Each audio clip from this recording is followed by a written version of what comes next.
I'm an equine massage therapist and I've worked on hundreds of horses, and I can tell you that I have never met one that doesn't love this technique, and I want to show you how to do it. So this massage technique is actually going to be on your horse's glute medius muscle. Medius is the major muscle that pushes your horse's hind end forward. My clients actually refer to this as the fan favorite fan technique. And I actually really can't believe that I'm teaching it to you for free, because it is a cornerstone of my program that I use on my horses. I find it helps so many horses that deal with lower back and pelvic pain, and especially horses who have issues in the canter. So what you're going to do is you're going to find your horse's hip bone, which is right here. And you're going to visualize a little fan from it, which is on the glute medius muscle. So it's going to run just about like this. And then what you're going to do is you're going to go in the direction of the fan, like this. So that was just a demonstration, but what I'm going to do is I'm actually going to engage the tissue.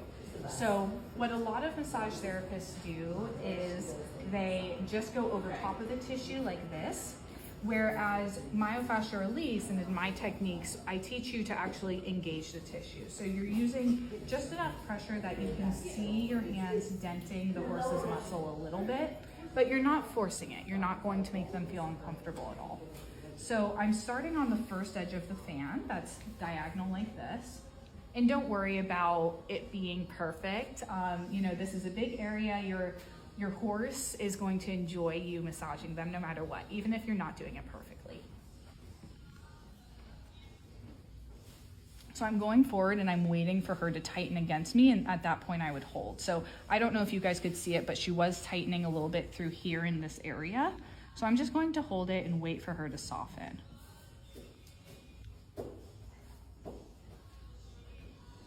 And you don't need a lot of pressure, especially when you're first starting out. So now I'm just going to crawl forward because it seems pretty soft. See how she likes it.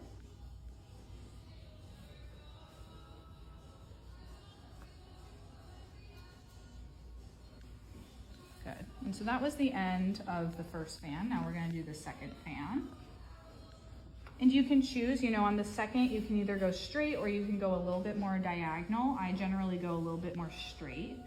So I'm, again, just starting on her hip, and I'm going straight to her spine, and actually immediately she tightened a little bit through here. So I'm just waiting, and she actually relaxed again pretty quickly, so I'm going to keep moving. Good girl. Yep. And then she tightened just a little bit more, so I'm just going to wait a few seconds there and see if she relaxes.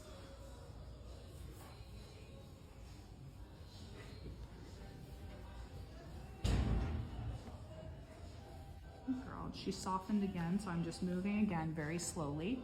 You can actually go even more slowly than this. A lot of people are surprised by how slowly I go, and that is actually one of the big foundational pieces of myofascial release, and it's why it's so effective. So one of the main points of myofascial release is that you engage the tissue, and then you actually wait for it to soften and open up, and then you get a release.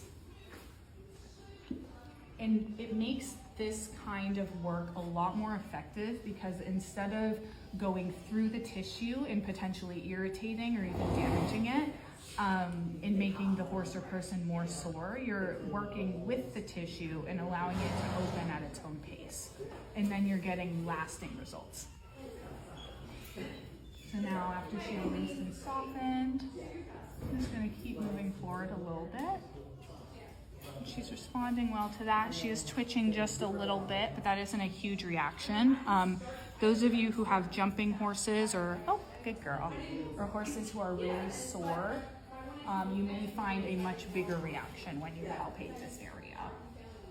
So I'm going to finish that, and then I'm doing my third part of the fan, which is more this direction. And I see just a little bit of twitching, so I'm waiting. Again, you want to work with your horse and you want to work with the tissue to have lasting results and to be able to actually benefit them.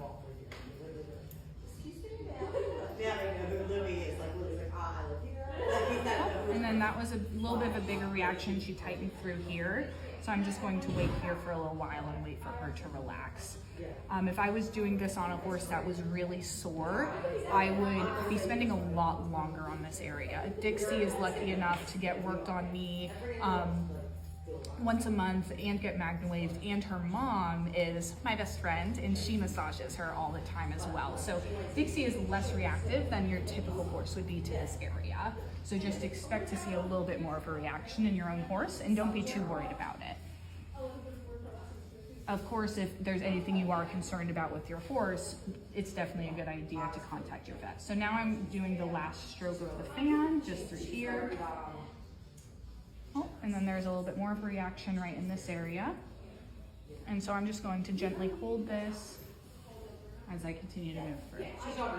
And you can, you know, if you have a bigger horse, it can be a little bit easier on your shoulders to stand on a step stool. I definitely recommend getting ones that aren't like a 1-2 step because it's easier for horses to get their legs tangled in that. It's generally a little bit better to just do a like one little square step stool sort of situation.